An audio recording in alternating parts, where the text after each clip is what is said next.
Iodyne has a huge firmware update coming for the Pro Data that brings feature parity between Mac and Windows and also Linux support. And we finally have a shipping date for the Pro Mini. And you guys just announced an update for the Pro Data. We did. So, Pro Data is, iodyne in general is just about enabling creatives to have more speed and more predictability in their workflows, but also making IT happy. And in an effort to continue that mission, we have a 1.6 release that's coming out on October 15th.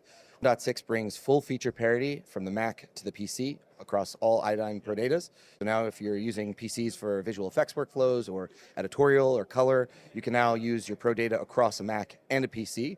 And we also added Linux support. So really trying to make sure that we can provide support for any type of workflow in any kind of environment across the entire production pipeline. I mean, we are a Mac, we use the Pro Data, but so just to remind me, what is the difference? What was the difference so far between the platforms?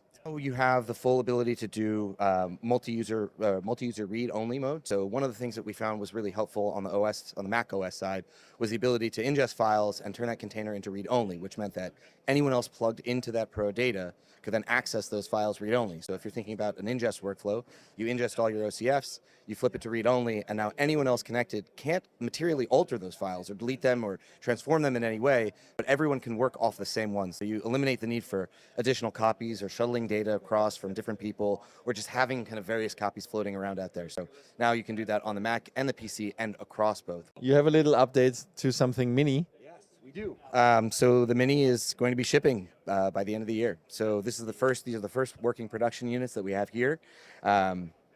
We're very excited about this, and obviously there'll be more to come to talk about. But again, in keeping with our thinking about making IT happy while making the lives of creators better and faster and more predictable, the Mini is an extension of that. The Mini is obviously it's a shuttle, it's a smaller drive, but there's so much more going on. We have fleet management coming, which is a whole back-end system to help users track their drives, manage them. IT really loves that, but without getting in the way of the end user, right? This has to be easy to use. It has to be something that an end user doesn't feel is complex, but it's got to do a job. It's got to actually be a professional tool.